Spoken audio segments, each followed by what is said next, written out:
오늘도 하나님을 예배하는 사랑하는 성도들에게 우리 주님께서 주시는 평안과 은총이 함께하기를 기도드립니다. 철학자 키에르케고르가 어릴 적 아버지와 함께 수영장에 간 적이 있습니다. 그는 수영장에서 두 팔을 힘차게 앞으로 내뻗으면서 아버지에게 말하죠. 아빠, 절 보세요.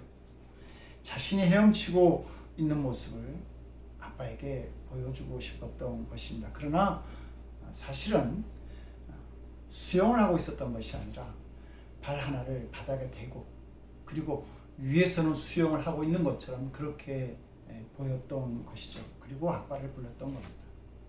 나중에 키르케고르가 이 일을 회상하면서 우리에게 이렇게 묻습니다. 나는 하나님을 믿는다. 나는 믿음이 있다. 이렇게 말하지만 한 발로 땅을 딛고 그렇게 헤엄치고 있는 것처럼 그렇게 보이는 것은 물에 떠 있는 척한 것은 아닌가 이렇게 말입니다. 마치 어린아이가 수영도 할 줄 모르면서 아빠에게 헤엄치는 것처럼 그렇게 보이려고 했듯이 성도들이 믿음이 있다고 그렇게 말하고 행동도 하지만 그러나 실상은 믿음이 없는 것일 수도 있다라고 하는 것이죠. 그러면서 그는 이것을 검증되지 않은 믿음, 시험되지 않은 믿음이다 이렇게 정의합니다. 즉 성도가 평상시는 스스로 믿음이 있다라고 그렇게 생각하지만 그 믿음은 시험되지 않은 믿음이었기 때문에 재해 유혹이나 경제적인 어려움이나 또 자신에게 희생이 요구되고 어려운 일이 닥칠 때에 그 믿음이 어떤 반응, 어떤 능력을 나타낼지 알 수 없다라고 하는 그런 이야기입니다. 하나님께서 종종 우리에게 어려운 일을 주실 때가 있죠. 그 이유는 하나님께서 시험을 통해서 우리의 중심을 보고 싶어 하시기 때문입니다. 그리고 그 시험에 합격한 사람을 들어서 위대한 사명자로 세우시기도 하시고 축복도 하시는 것입니다. 시돈 땅 사르밧이라는 동네에 한 과부가 아들과 함께 살고 있었습니다. 이 지역은 이스라엘 벗어난 북쪽 지역, 즉 이방의 땅이었습니다. 그렇기 때문에 이 과부가 유대 사람인지 이방의 여인인지 알 수는 없습니다. 그러나 9절 말씀을 보게 되면 하나님께서 이 여인에게 말씀도 주셨고 이 여인이 하나님 말씀에 순종한 것으로 보면 믿음의 사람이었다라고 하는 사실을 알게 되는 것이죠. 어쩌면 이 과부는 이스라엘 왕비 이세벨이 우상에게 절하는 그 정책이 싫어서 그것을 펴서 이 시돈이라는 땅으로 도망하였는지도 모르겠습니다. 오늘 본문은 2일 후에라고 하는 그런 말씀으로부터 시작되어지는데 이 일이라고 하는 것은 이스라엘의 흉년이 들어서 먹을 것이 없어서 많은 사람들이 고생을 할 때에 이 여인이 엘리야를 영접하고 그리고 하나님의 권능으로 말미암아 그의 밀가루통에 밀가루가 끓어지지 않냐고 기름병에서도 계속 기름이 나오면서 풍성한 식탁을 가지고 기쁨과 은혜의 생활을 누렸다. 그 얘기입니다. 그 일을 경험한 이후에 갑자기 아들이 병이 들어서 죽는 일이 과부에게 생긴 것입니다. 과부가 특별히 잘못했다 이런 이야기는 없습니다. 오히려 과부가 좋은 믿음을 가지고 있었던 사람이라는 것을 성경은 증거하고 있죠. 그런데 이런 과부에게 아들이 죽는 일이 발생했고 그리고 이 과부는 큰 시험 중에 있게 된 것입니다.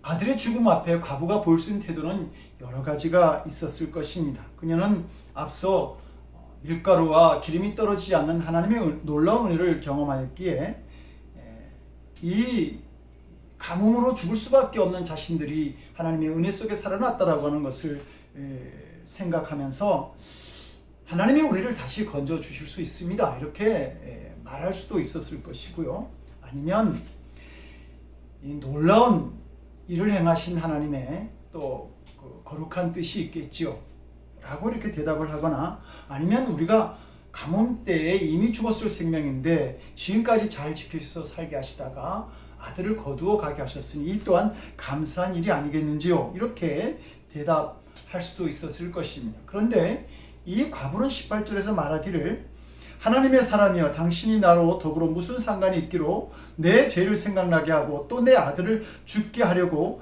내게 오셨나이까 이렇게 말합니다. 이 과부는 아들의 죽음 앞에서 절망하고 있었고 다른 어떤 아무것도 믿음도 생각하지 못하고 그렇게 중얼거리듯이 엘리야를 원망하고 있었던 것이죠. 사람을 망각의 동물이라고 그렇게 말하기도 합니다.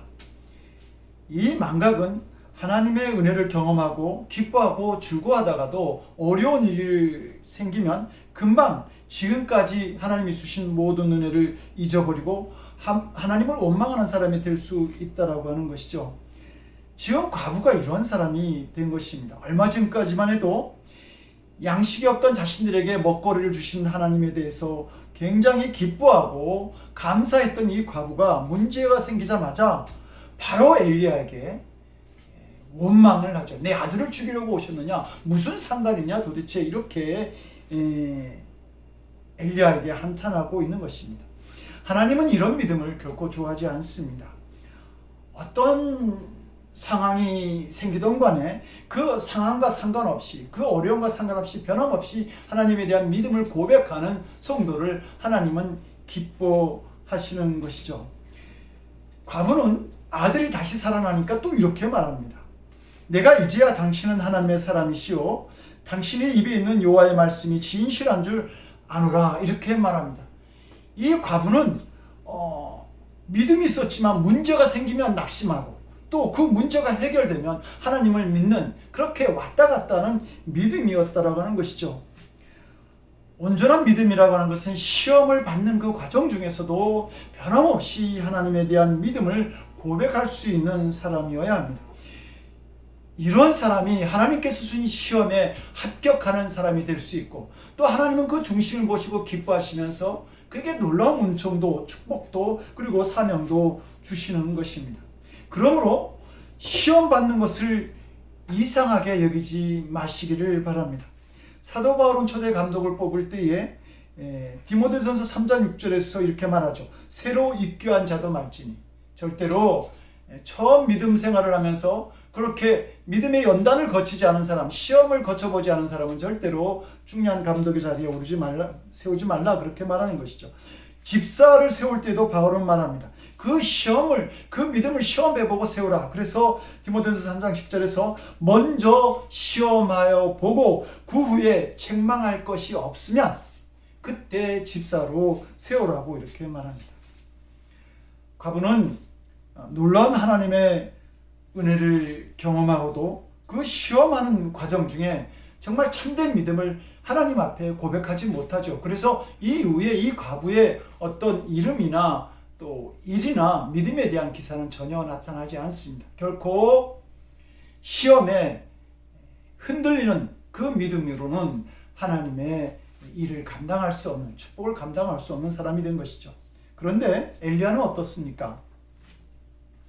그동안 엘리야를 하나님 섬기듯이 섬겼던 이 과부가 아들의 시체를 끌어안고 내 아들을 죽이려 왔나이까 이렇게 말했을 때에 이 엘리야의 정말 마음이 크게 낙담되었을 것입니다. 그래서 엘리야는 여러 가지로 이 과부에게 대꾸할 수 있었을 거예요. 분명 내가 밀가루 기름이 떨어지지 않는 그런 큰 은혜를 입겠는데 내가 어찌 나한테 이런 말을 할 수 있느냐 이렇게 분노할 수도 있었을 것이고요. 아니면 사르밧과가 한 이야기처럼 너의 죄를 생각해봐라. 너의 죄 때문에 아들에게 이런 일이 일어날 수 있었을 것이다 라고 책망할 수도 있었을 것입니다. 아니면 선지자인 내가 얼마 전에 너가 정말 기대할 수 없었던 놀라운 하나님의 은혜를, 놀라운 기적을 너에게 보여주었는데 너가 어찌 이렇게 하나님께서 행하신 일을 금방 잊어먹고 그렇게 하나님의 능력을 의심하고 있느냐 이렇게 말할 수 있었을 것입니다. 그런데 엘리야의 태도를 보면 먼저 엘리야는 과부를 위로합니다. 본문 19절을 보니까 그에게 그의 아들을 달라 하여 그를 그 여인의 품에서 받아 안고, 엘리야는 과부의 품에 있던 그 과부의 절망감, 그 과부의 아픔, 그 죽음, 그것을 다시 고스란히 자기의 품으로 넘겨받아 아는 것입니다. 그 여인의 고통을 같이 느끼고 있었던 것이죠. 이루러 가는 것은 많은 말이 필요한 것이 아니라 아픔을 같이 나누는 마음이 먼저여야 합니다. 예수님께서 태어나실 때 베들레헴 근처에 있는 두 살 난 아래의 아이들이 다 죽죠. 그때에 성경은 자녀들이 죽은 어머니의 심정을 라헬이 위로받기를 거절하였다 이렇게 말합니다. 위로받을 수 없는 아픔들이 사람들에게 있을 수 있는 것이죠. 절망스러운 상황이 우리들에게 나타날 수 있다라고 하는 것입니다. 그때 우리가 할 수 있는 것은 많은 말보다는 그 고통을 겪는 사람의 마음을 같이 알아주고 그 곁에 있어주는 것입니다. 그것이 참된 위로의 언어가 되는 것이죠. 태초에 말씀이 있었는데 그 말씀이 우리 곁으로 오셨습니다. 그리고 그 말씀은 고통당하는 우리 곁에 십자가의 아픔으로 계시면서 그 침묵 속에서 여전히 말씀하시고 지금도 우리를 위로하고 계시는 것이죠. 로마서 8장 26절은 우리를 위로하시는 성령에 대해서 이와 같이 성령도 우리의 연약함을 도우시나니 우리는 마땅히 기도할 바를 알지 못하나 오직 성령이 말할 수 없는 탄식으로 우리를 위하여 친히 간구하시느니라 이렇게 말하고 있습니다. 오늘날에도 성령께서 보내신 성령이 침묵 속에서도 여전히 우리를 위로하고 계시다라고 하는 말입니다. 가부의 아픔을 함께 느꼈던 엘리야는 그 죽은 아들을 받아들고 다락방으로 올라가 하나님께 이렇게 부르짖습니다. 나의 하나님 여호와여, 나의 우고하는 이 과부의 집에 재앙을 내리사 그 아들로 죽게 하셨나이까.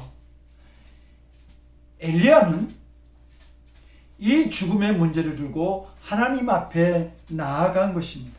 믿음의 역사라고 하는 것은 한 걸음씩이라도 하나님 앞에 나아갈 때에 그 능력이 하나님의 역사심이 나타나게 되는 것이죠. 사르밧 과부처럼 죽은 시신을 끌어안고 내 가슴에 그대로 안고 있으면 그 시신은 썩고 맙니다. 문제는 썩고 마는 것이죠. 그것이 설령 자식이라 할지라도 그 자식을 안고 있으면 아무런 해결점이 나타나지 않는다라고 하는 겁니다. 하나님께 맡기고 나아가는 그 믿음이 놀라운 하나님의 역사도 체험하게 만드는 것이죠. 하나님께 나아간 엘리야는 그 아들을 살려달라고 본격적으로 간구하기 전에 성경을 보면 그 아이의 몸을 3번 펴서 엎드렸다고 그렇게 기록하고 있습니다. 지금 엘리야가 엎드리는 그 아이는 죽은 몸입니다. 그래서 어쩌면 그 아이의 몸에 냉기가 있을 수도 있고요.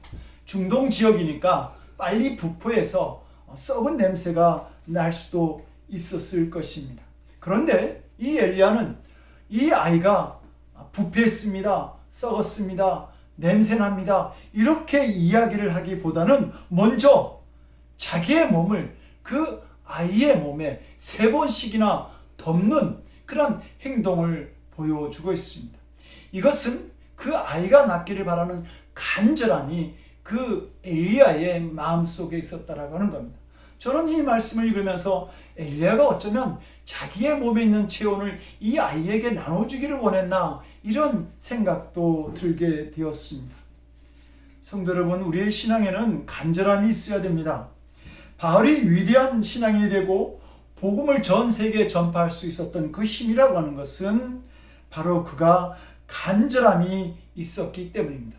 세상 모든 사람들이 예수 그리스도의 놀라운 구원의 복음을 알기를 원하는 간절함이 그에게 있었던 것이죠. 바울은 복음을 전하면서 굉장히 많은 핍박을 받았지만 복음을 위해서 자신의 생명을 조금도 귀한 것으로 여기지 않는 그의 간절함이 그 고난과 핍박을 모두 이기게 했다라고 하는 것입니다. 이 간절함으로 엘리야가 기도하죠. 내 하나님 여호와여, 원하건대 이 아이의 혼으로 그의 몸에 돌아오게 하소서. 이 간절함으로 부르짖는 엘리야의 기도를 하나님께서 들으셨고 그리고 하나님께서 그 아이의 생명을 살리시는 것을 보게 됩니다. 이렇게 우리가 하나님의 역사를 믿음으로 체험하게 되면 그 믿음은 어떻게 됩니까?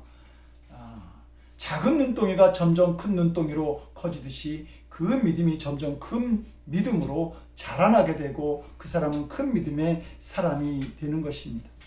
죽었던 아이가 살아난 것도 기적이고 기쁜 일이죠. 그러나 이 사건에서 더 중요한 것은 엘리야의 믿음이 더 굳건해지고 단단해졌다라고 하는 사실입니다.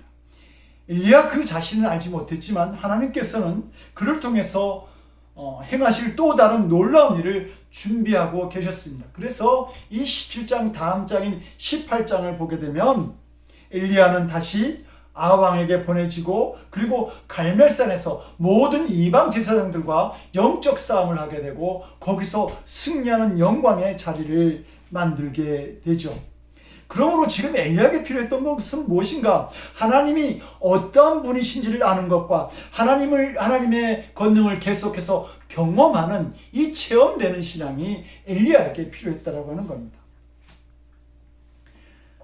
여호수아가 아모리 족속과 싸울 때에 그 여호수아서 10장을 보게 되면 그가 하나님 앞에 기도하고 난 다음에 이렇게 말합니다. 태양아, 너는 기브온 위에 머무르라. 여러분, 이 여호수아의 이 명령 속에서 태양이 멈추는 것을 보게 되는데 이 사건에서 더욱 놀라운 것은 태양이 멈췄다라고 하는 것이 아닙니다. 태양이 멈출 것을 믿었던 여호와의 믿음이 더 충격적이고 놀라운 일이 되는 것이죠. 그런데 그 믿음은 어떻게 생겨났는가? 여호수아가 출애굽할 때부터 홍해가 갈라진 일, 그 다음에 만나가 내린 일, 반석에서 물이 나온 일, 요단강이 멈추고 또 여리성이 무너진 이 모든 놀라운 기적의 역사들을 여호수아가 다 눈으로 보고 직접 체험하게 된 것이죠. 그러면서 그 믿음이 점점 눈덩이처럼 커졌던 것입니다. 태양도 멈출 수 있다라고 믿는 믿음까지 나아간 것이죠. 우리의 믿음은 말씀으로 생기지만 자라기는 우리의 체험 속에서 자라는 것을 알아야 합니다. 이것이 교회마다 사람마다 믿음이 다른 이유들인 것이죠. 예배를 인도하러 가다 보면 그 교회에 딱 첫 발을 드리는 순간 첫 인상에 이 교회는 참 사랑이 많다. 그렇게 느낌을 주는 교인들을 보게 됩니다. 그런데 어떤 교회를 가면 좀 무시당하는, 이렇게 문을 열고 들어갈 때에 좀 무시당하는 것 같은 그런 느낌을 주는 교회도 있을 때가 있습니다. 교인들을 보면 무엇인지 믿고 하나님께 매달리면 그러면 하나님은 역사하신다. 이렇게 믿음을 갖고 나오는 교인이 있는가 하면 어떤 교인들은 그건 그냥 믿는 사람들끼리 듣기 좋으라고 한 얘기야. 그리고 실제는 다른 거야. 이렇게 생각하는 성도도 있습니다. 경험한 믿음이 서로 다른 것이죠. 그러나 정말 믿음으로 살게 되면 경험하는 믿음이 달라지고 점점 그 믿음이 자라나고 위대한 하나님의 역사를 만드는 믿음의 사람들을 우리가 보게 되는 것입니다. 엘리야는 많은 믿음의 훈련을 받게 됩니다. 하나님의 일을 하다가 숨어 다녀야 됐고 그리 시내가에서 까마귀가 주는 고기와 떡을 먹기도 하였습니다. 이스라엘을 떠나서 이방의 땅 시돈 땅으로 보내시는 하나님, 그리고 가부를 통해서 먹이시는 하나님을 경험하기도 하죠. 이렇게 연단을 거치고 믿음에 가지게 된 성도들에게는, 이 엘리야와 같은 성도들에게는 영적 본능이 발동하게 됩니다.